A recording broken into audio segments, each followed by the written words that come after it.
Mis hermanos, llegamos ahora a la parte 2, ya segundo día, ya la parte 2 del curso. Hemos visto el origen y naturaleza de la Biblia.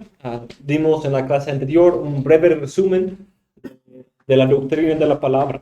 Hablamos de su unidad en Cristo, hablamos de su propósito, hablamos de sus atributos, hablamos de la inspiración, la iluminación. Dimos como la clase que vamos a tener en 30 y algo lecciones, hicimos en una.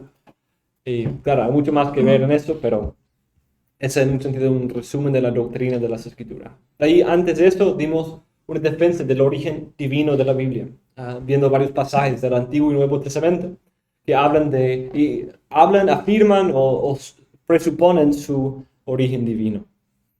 Y llegamos ahora a la parte de la producción de la Biblia, la segunda parte, la producción de la Biblia, en que vamos a tomar lo que hemos visto y vamos a ir viendo cómo el proceso realmente que eso llevó. Hablamos de la inspiración orgánica, en esa realidad humana, en la parte de la inspiración, sin error, sin falla, porque toda esa palabra de Dios, pero una verdadera realidad humana. Entonces, el día de mañana vamos a ver la realidad de la escrituración y considerar los varios procesos diversos que vemos en las escrituras de cómo la Biblia llegó a nosotros. Pero aquí quiero hablar en primer lugar de por qué un texto. ¿Por qué tenemos un texto? ¿Por qué, como dice nuestra confesión de fe, dice, por qué le agradó a Dios poner en forma escrita esa revelación? Antes de meternos en los detalles de la producción de la Biblia, vamos a estudiar la importancia de textos y cómo la Biblia misma entiende la naturaleza de un texto, tanto su importancia como sus beneficios que tiene para el pueblo de Dios.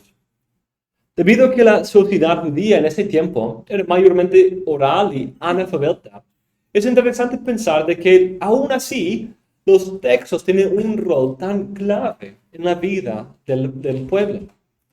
Vamos a notar varios puntos. En primer lugar, vamos a ver cómo Dios mismo es escrito como un autor.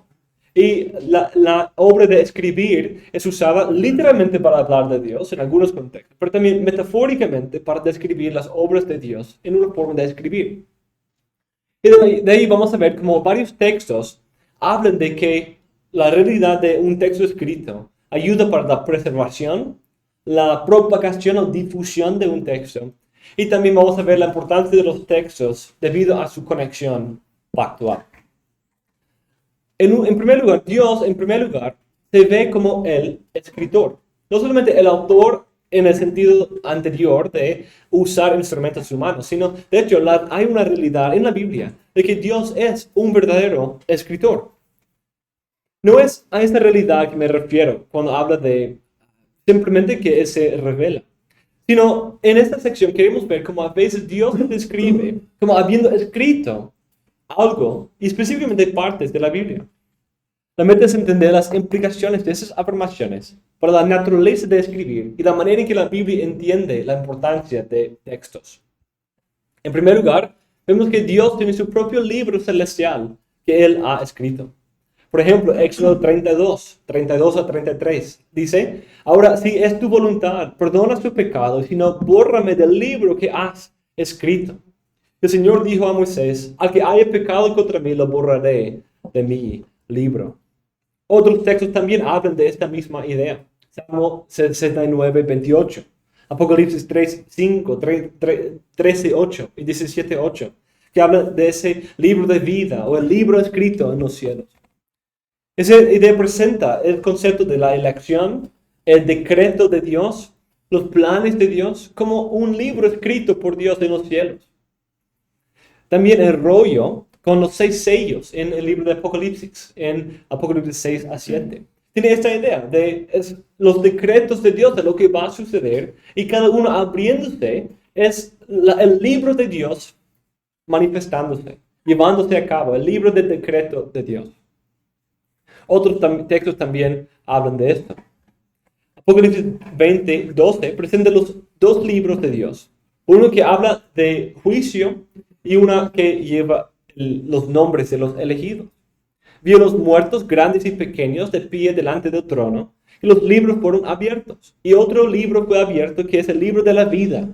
los muertos fueron juzgados por lo que estaba escrito en los libros según sus obras. Entonces, vemos los decretos de Dios, es como el libro que Dios ha descrito en su plan eterno. También el juicio se va a basar en un libro que Dios está escribiendo de nuestras obras. Y la salvación es Dios en último escribiendo nuestro nombre en un libro. Éxodo 34 habla de que Dios es un escritor en un sentido más literal. En todo esto estamos hablando metafóricamente. No es que Dios literalmente tenga una biblioteca donde tiene toda la historia ahí escrita en una forma literal, sino está usando esa metáfora para hablar de la firmeza, de la seguridad, de la permanencia, de la inquebrantabilidad, inviolabilidad de su decreto o de sus juicios, o también el registro de nuestras obras, que Dios hace un recuerdo perpetuo y preciso y perfecto de todas nuestras obras para poder ser el juez perfecto. Pero aquí vemos que Dios se presenta como literalmente con su dedo escribiendo. Esto habla de la importancia de estos textos, su autoridad, y que lo hizo en tablas de piedra. También enfatiza ese punto de la permanencia y preservación. En una manera muy especial, Malaquías 3, 16 a 17 habla de esta manera. Entonces los que temían al Señor se hablaron unos a otros. El Señor prestó atención y escuchó, y fue escrito delante de él un libro memorial para los que temen al Señor y para los que estimen su nombre. Y ellos serán míos, dice el Señor de los ejércitos, el día en que yo prepare mi tesoro especial y los perdonaré como un hombre perdona al hijo que le sirve. Entonces aquí está hablando, parece hablar de los servicios, de la manera en que el pueblo de Dios le ama a él. Dios no solamente está registrando las obras malas de los malvados para poder juzgarlos, sino también está escribiendo cada servicio, cada acto que su pueblo hace para su gloria, y lo está escribiendo en su libro memorial para poder perdonarlos, recompensarlos y recibirlos como su tesoro especial. Dios también escribe nuestros sufrimientos en su libro, en Salmo 56, 8. Al ver la manera en que Dios se ve como un autor, vemos otros detalles que también enfatizan este punto, de que como Dios, cuando escribe su decreto, manifiesta su permanencia, su inquebrantabilidad. Cuando habla de que está escribiendo su ley en tablas de piedra, es esa idea de una regla firme, algo preservada, algo que va a durar para siempre. Los textos son útiles para preservar un texto, propagar el texto y también para ser un testigo a la relación pactual entre Dios y su pueblo. La Biblia ve la realidad de un texto como una manera segura de preservar algo. Cuando algo se escribe, se puede preservar para muchas generaciones. Hay la realidad de tradición oral que sucede en la Biblia e incluso en la iglesia primitiva. Había cierta realidad de la tradición oral que en ciertos momentos existía de la mano con la tradición escrita. Pero la tradición escrita siempre en las escrituras tiene cierta preferencia, porque puede preservarse más por más generaciones. Nuestra confesión de fe lo dice de esa manera, hablando de la insuficiencia de la naturaleza. Dios se reveló su conocimiento y la voluntad a través, dice así, por lo tanto, agradó al Señor en distintas épocas y diversas maneras, revelarse a sí mismo y declarar su voluntad a su iglesia, y posteriormente para preservar y propagar la verdad, y para un establecimiento y consuelo más seguros de la iglesia contra la corrupción de la carne, la malicia de Satanás y del mundo, le agradó poner por escrito esa revelación en su totalidad, lo cual hace a las santas escrituras muy necesarias, habiendo cesado ya esas maneras anteriores por las cuales Dios revelaba su voluntad a su pueblo. Los profetas del Antiguo Testamento tienen una alta visión, una alta perspectiva de la Escritura. de el escribir. Por ejemplo, Dios ordenó a Isaías de esta manera.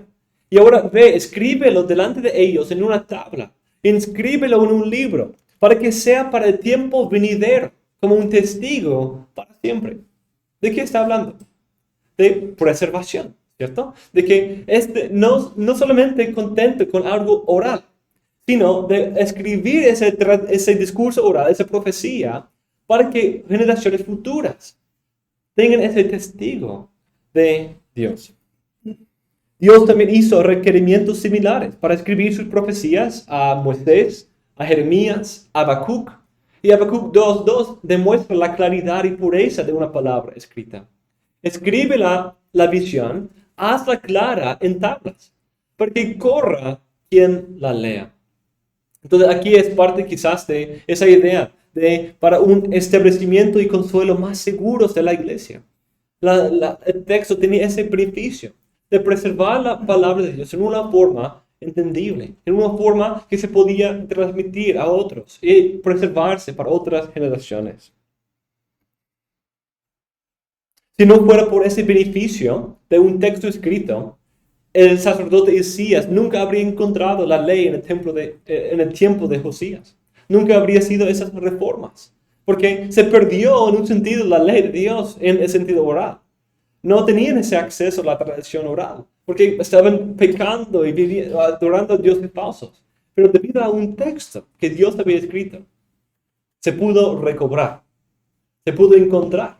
No, uno no va a encontrar una tradición oral en una trastienda del tabernáculo o del templo. Pero un texto sí se puede encontrar de esa manera. Una tradición oral se olvida y se olvida para siempre. Pero un texto se olvida y se vuelve a encontrar. Esdras 4:15 también comunica esa idea de los textos que se usan para preservar información o historias para generaciones futuras. Esa idea también se encuentra en el llanto de Job. Oh, si mis palabras se escribieran, si se grabaran en un libro, si con cincel de hierro y con plomo fueran esculpidas en piedra para siempre. Esa idea de quiere una memoria, un recordatorio perpetuo de su sufrimiento y de su esperanza en su Redentor, ser escrita para siempre. Se puede ver claramente que los autores del Nuevo Testamento tienen la misma preferencia por la escritura que los profetas. En primer lugar, trabajaban en esta misma herencia y tenían esa comprensión del pacto y texto. También expresaron su deseo de escribir. Lucas pensaba que era necesario escribir su evangelio. Él estudió diligentemente porque para él era necesario y apropiado y útil escribir el evangelio. Compilar las otras fuentes escritas que tenía, la tradición oral que escuchaba de los testigos y poder ponerlo en una forma escrita. Para él era algo importante. Los apóstoles también demostraron esa preferencia. Cuando ellos tomaron esa decisión tan importante en Hechos 15, ellos pudieron haber mandado la decisión a través de los mensajeros, que simplemente transmiten las mismas palabras. Y de hecho sí lo hicieron. Pero no solo la parte oral, no solo con la explicación de esos hombres confiables que fueron enviados, sino también envió una carta para explicarles y expresar de una manera clara cuál era la decisión del concilio. Envió tanto el texto para revelar lo que sucedió y también un mensajero confiable para poder resolver cualquier duda.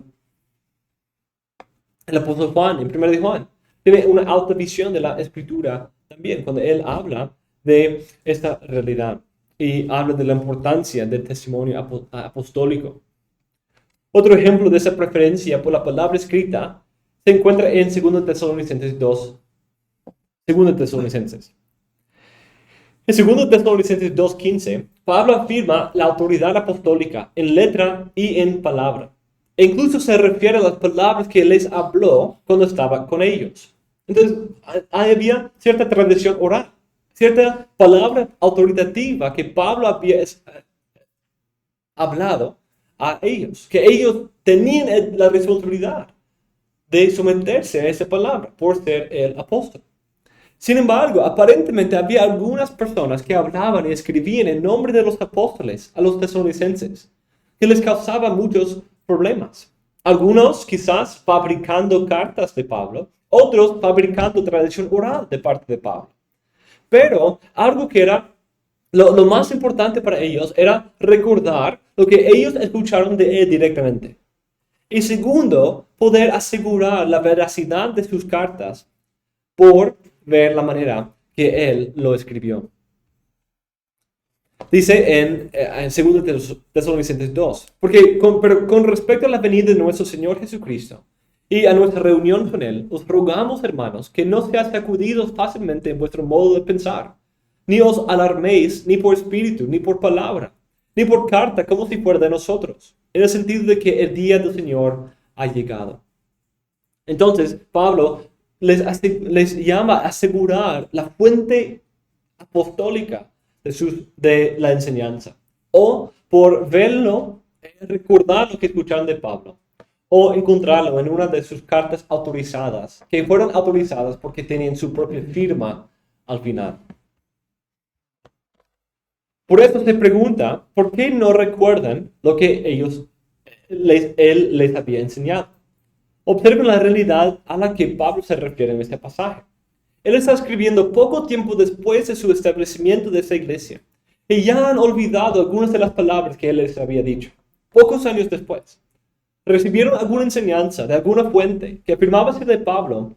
Y estaban perturbados porque no recordaban cómo ese nuevo relato era contrario a lo que Pablo les había dicho en persona.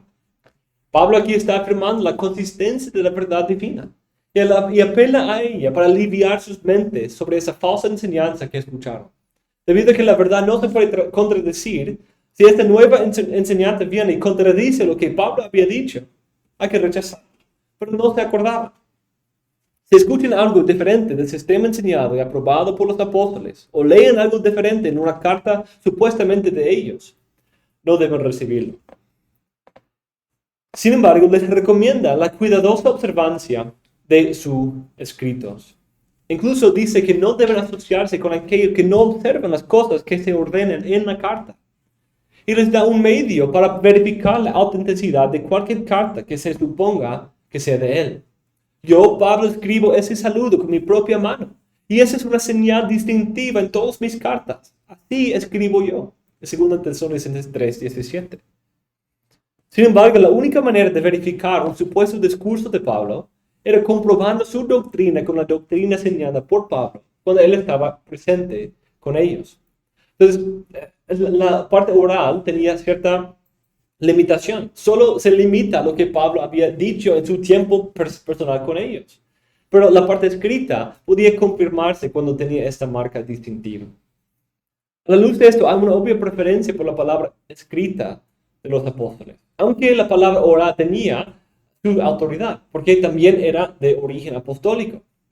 Pero se olvidó muy rápidamente y era limitado al poco tiempo que Pablo tenía con ellos. Cuando una carta escrita oficialmente por él podía tocar otros temas, podía seguir aumentando eso y también podía preservarse y no olvidarse tan fácilmente. Y podía ser autorizado por esa manera de ver su firma. La idea de un texto también conlleva la idea de la capacidad de difusión o propagación. Por ejemplo, en el Antiguo Testamento, los miembros del Antiguo Pacto tuvieron que escribir la ley en los postes de su casa, en sus manos, sus frentes y sus corazones. Eso lleva la idea de permanencia, pero también la idea de poder hacer la palabra de Dios accesible en todos los lugares. Solo una forma oral no tiene una forma meramente oral no tiene este beneficio.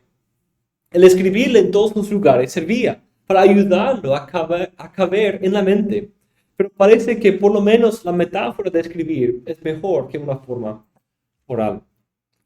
Otro ejemplo es la canción de Moisés. Dios le manda enseñarla al pueblo de Israel, pero primero tiene que escribirla. Eso sirve para preservar y para poder difundir. Dice, ahora puedes escribir ese cántico para vosotros. Y tú enséñalo a los hijos de Israel. Ponlo en su boca, para que este cántico me sea por testigo contra los hijos de Israel. Entonces, está escribiendo como un testigo pactual. Sirve en este contexto pactual para ser un testigo de lo que Dios había prometido, lo que Dios había hecho, o en exponer los pecados del pueblo en una forma escrita. Las varias referencias a otras fuentes escritas en Josué, Reyes y Crónicas también comunican esa idea de difusión. Esos libros ayudan para difundir y preservar la información. Uno podía ir y ver otras fuentes que hablaban de esto. Podía ir y ver más detalles, porque esa ayudaba a expandir el acceso a la información. Cuando los apóstoles se reunieron en el concilio de Jerusalén y tomaron su decisión, los apóstoles no se contentaron con solo enviar mensajeros, aunque mensajeros confiables, fidedignos, sino también envió a través de Pablo y Bernabé y Barrabás y Silas cartas, una carta distinta para cada lugar, para poder expandir, difundir, propagar el mensaje, la declaración de este concilio a todas las iglesias. Pero una forma oral para ellos no era suficiente, sino quería enviar de forma de carta, una forma escrita a todos esos lugares. Esos hombres eran incluso profetas. Pablo era un apóstol. No eran personas comunes y corrientes. Tenían la autoridad para poder decir lo que sucedió. Pero los apóstoles decidieron escribir en una carta y transmitirla a todas las iglesias. Otro argumento aquí es la preferencia del apóstol por la palabra escrita. Se puede ver en el encargo de Pablo de transmitir las cartas en las varias iglesias. En Colosenses 4:16 dice: cuando esa carta se haya leído entre vosotros, hacedla leer también en la iglesia de los laodicenses. Y vosotros por vuestra parte leed la carta que viene de Laodicea. Aquí está hablando de dos prácticas. Una, la lectura pública de las cartas. La lectura pública. Y eso es otro beneficio del texto.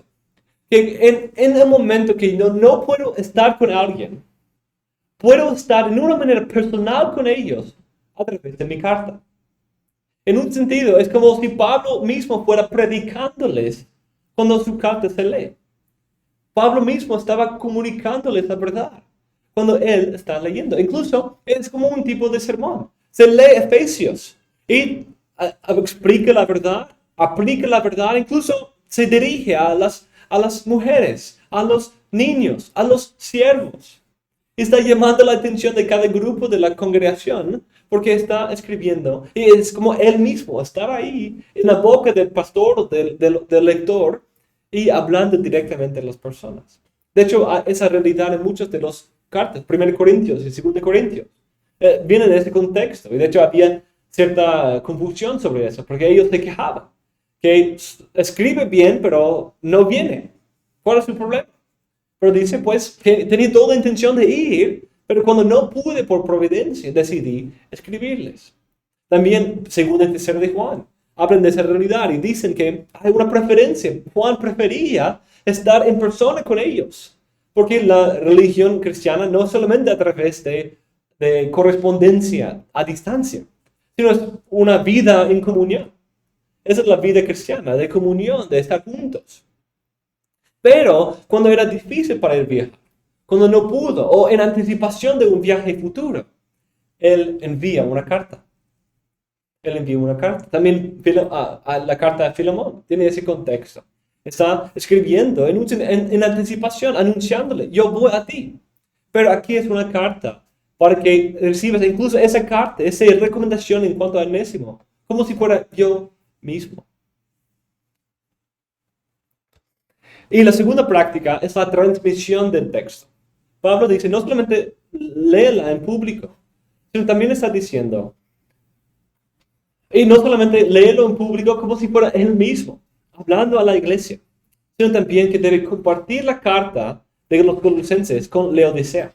Y la carta que Laodicea tenía debía ser compartida con Colosio.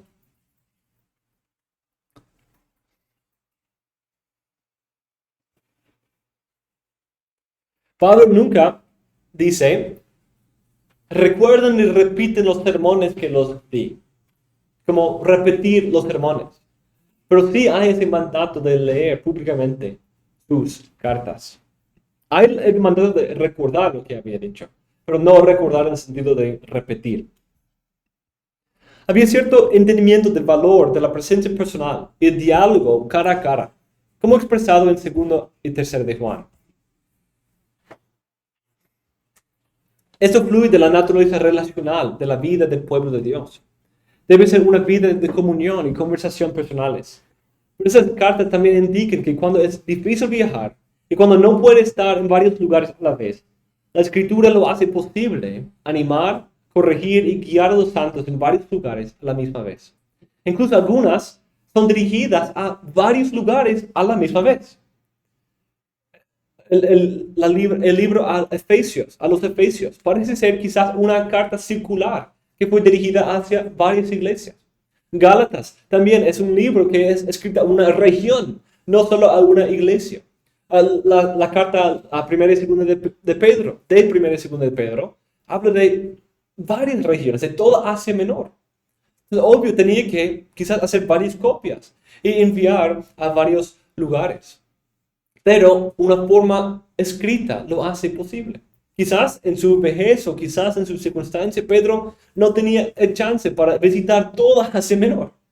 Pero sí podía, a través de mensajeros, hablar a todas las iglesias de Asia Menor a través de sus cartas. Judas también.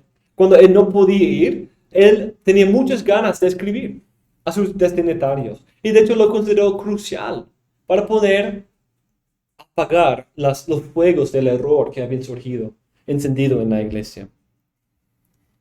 Y el libro de Apocalipsis es escrito a 7 iglesias de 7 ciudades diferentes, cercanas. Entonces, un mensajero quizás podía ir a cada una, pero fue ese mensaje, ese un solo mensaje puede transmitirse más fielmente a cada una de ellas. En tercer lugar, los pactos también se veían como conectados con los textos. Y ese es el último punto que haremos en esta clase. Otra cosa que afirma la importancia de textos es que los textos se conecten con la realidad pactual. Como vimos en ese texto de Deuteronomio 31. Dios quería escribir un texto para ser un testigo perpetuo para el pueblo del pacto. Para que ellos vean sus pecados anteriores y siempre se arrepientan y se alejen de sus pecados. Para que entiendan la obra divina de Dios y su redención y sus promesas. Y siempre las recuerdan para ser un testigo perpetuo de lo que Dios había hecho en este pacto. Lo que ellos tenían que hacer en este pacto. Lo que Dios había prometido en ese pacto. Y también su propia historia de haber ya quebrantado ese pacto. Pero diciendo todo eso acerca de textos y su preferencia, ¿qué debemos hacer con textos como 2 Corintios 3? Cuando dice, la letra mata, pero el espíritu da vida. ¿No está indicando aquí que algo no escrito es mejor? Porque un texto mata. Pero en el contexto, ese pasaje está en realidad contrastando, no tradición oral y tradición escrita, textos y un sermón, sino está contrastando el antiguo y el nuevo pacto. Está hablando de los pactos, de las relaciones pactuales. No se trata de un texto escrito en general, sino que es una alusión a esa promesa del nuevo pacto que se encuentra en Jeremías 31. Esa idea de un antiguo pacto que escribió la ley ¿dónde? En tablas de piedra. Y un nuevo pacto que escribe la ley ¿dónde? En el corazón. Entonces el punto no es, pues el antiguo pacto fue escrito en un texto. El Nuevo Testamento no debe escribirse en un texto porque entonces es mejor. Algo así, no es el punto, porque ni tiene sentido, porque ¿qué está haciendo? Escribiendo. Entonces, obviamente no es una versión al texto, porque solo tenemos acceso a esa palabra en el texto que Pablo está escribiendo. Pero el punto es que los pactos se distinguen por esa realidad del acceso a la ley, la experiencia del pueblo de Dios con la ley. En el antiguo pacto la ley solo era externa, en tablas de piedra. Pero en el nuevo pacto es una experiencia interna a través de la obra del Espíritu Santo, que cambia el corazón, escribe, circuncida el corazón y escribe la ley en el corazón. Ese texto no te muestra una aversión a los textos, un rechazo a los textos, sino que muestra un intenso aprecio por el nuevo pacto y la obra de la gracia soberana de Dios en la salvación. Pero ese pacto, ese pasaje, sí sirve para hacer un punto muy importante para este argumento que estamos haciendo. Este pasaje plantea un problema, porque la idea de pacto y el texto escrito asociado a él están tan estrechamente ligados en la mente de este contexto cultural, especialmente en el judaísmo. Entonces, lo que causa la ambigüedad y la posibilidad de conectar esa idea con el Antiguo Testamento escrito y el Nuevo Testamento escrito, o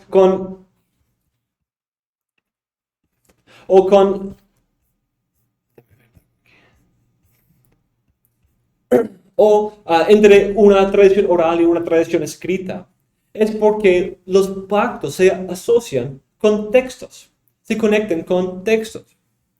Por esto, algunos pueden pensar que se refiere a un texto escrito, cuando en realidad se refiere al pacto narrado en el texto. Sin embargo, eso demuestra en la mente de los judíos hay una conexión íntima entre un pacto y un texto. Según un autor, durante el siglo pasado, en parte estimulado por el extenso estudio de los antiguos pactos del Oriente Próximo, ha habido un renacimiento de la noción de que el Antiguo Testamento y el Nuevo Testamento son pactos inherentes en contenido y forma. No hay duda de que el contenido de la relación de Dios con su pueblo es un pacto. La palabra aparece casi 300 veces. Eso es esencial en la tradición judía. Y mientras que los grupos cristianos matizan las cosas de manera diferente, hay un acuerdo general de que Dios está en pacto con su pueblo, desarrollándose desde Adán, en Noé, a Abraham, los patriarcas, a Moisés y David, en la comunidad postexílico y a Jesucristo. Pero también está claro por estudios recientes que la forma de la escritura también es intrínsecamente pactual. Los antiguos pactos articulan la base histórica de una relación entre dos partes, esbozan las obligaciones de cada una de ellas, ofrecen bendiciones para la obediencia y advertencias para la desobediencia. Establecen señales para la promulgación del pacto, como el derramamiento de sangre, y ordenan la documentación escrita permanente. Esa relación entre un texto y un pacto ha sido demostrada por el autor Meredith Kline, pero también puede verse claramente en el propio Antiguo Testamento. Por ejemplo, fue Dios mismo quien escribió las primeras 10 palabras del Antiguo Pacto.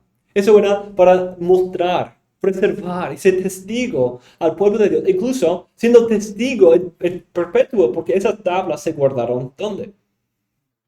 En el arca del pacto, en el tabernáculo.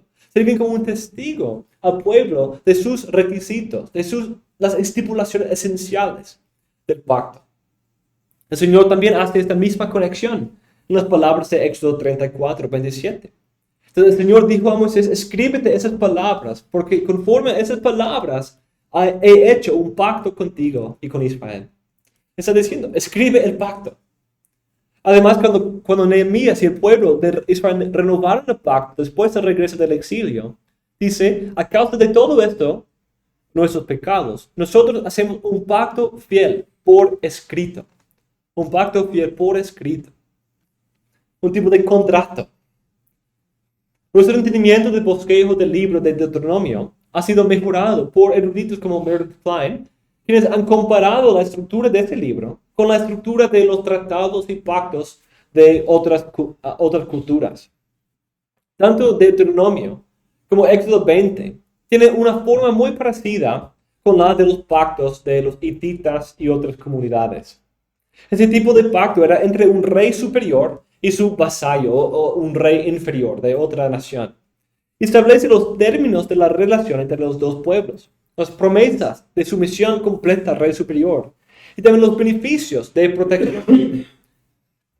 Como Deuteronomio, primero había un prefacio que llamaba a los dioses como testigos de esta relación y también establece el nombre del gran rey. Luego esos tratados tienen un relato de la historia, de la relación entre los dos pueblos, entre ese rey y el otro. En tercer lugar, hay el establecimiento de las estipulaciones o las reglas. Luego hay el relato de las bendiciones y maldiciones al no obedecer esas reglas. En último lugar, hay una sección que habla de la continuación de ese tratado para las próximas generaciones y cómo preservarlo. Entonces, hay el prefacio que establece quién es ese rey, el nombre del rey, quién es el rey y de qué se trata. Segundo, hay la descripción de la historia, el prólogo histórico de cómo esos dos pueblos han tenido su experiencia juntos, o cómo Dios libró a Israel de Egipto, por ejemplo, o cómo Él había hecho promesas a sus antepasados. De ahí hay las estipulaciones, que requieren lealtad exclusiva y dan requerimientos específicos. En Deuteronomio se comunica de esa manera: amarás a tu Dios con todo tu corazón. Y de ahí da los requisitos específicos de los varios mandamientos. Hay de ahí las sanciones, o las bendiciones al obedecer, o las maldiciones al desobedecer. Y finalmente hay la parte administrativa. ¿Cómo vamos a transmitir esto a los próximos reyes, a nuestros descendientes, a la próxima generación? ¿Cómo se va a preservar? ¿Dónde se va a guardar el texto? Y de hecho, normalmente se guardaban en los templos de los dioses de las varias culturas, como también sucede en el caso del Antiguo Testamento, que el Pentateuco, ese texto del pacto, se guardó en el templo, en el centro del templo.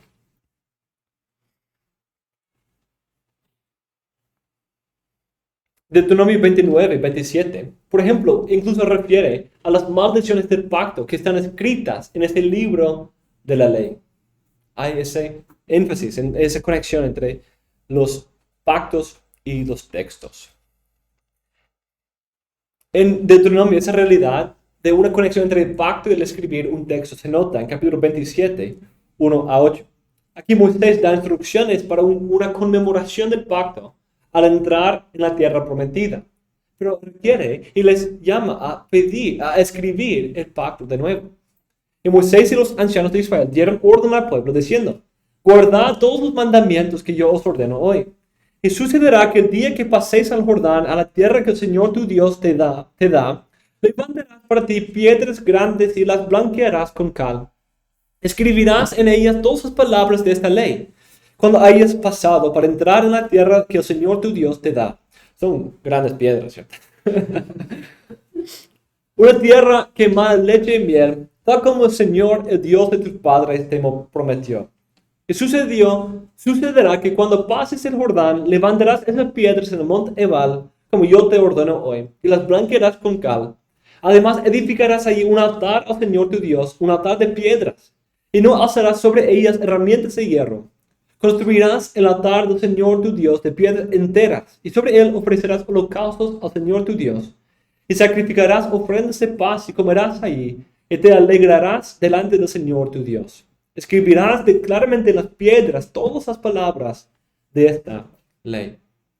Entonces, Dios está diciendo: entrar a la tierra y hacer un monumento escrito del pacto que hemos hecho juntos. Incluso celebrar ese pacto a través de esa comida que están celebrando en la presencia de Dios. Está diciendo: entra a la tierra que les he prometido. Guardar los mandamientos del pacto. Escribirlas en un monumento que se va a durar para siempre. E incluso disfrutar de la comunión conmigo en este pacto, teniendo esa comida a través de sacrificio.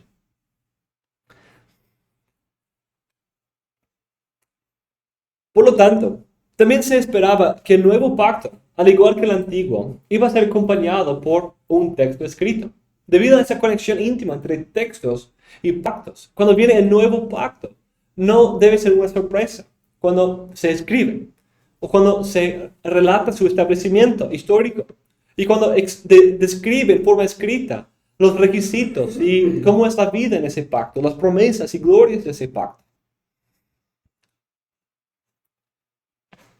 Incluso algunos padres de la iglesia vieron esa realidad y eso está en el apunte. En conclusión, hemos visto que la Biblia nos da 4 aspectos claves de los textos escritos para entender la importancia de ellos y ayudarnos a entender por qué Dios escribió. ¿Por qué Dios dio un libro escrito? En primer lugar, porque escribir es algo paralelo, análogo a lo que Dios mismo hace en sus decretos, en sus juicios.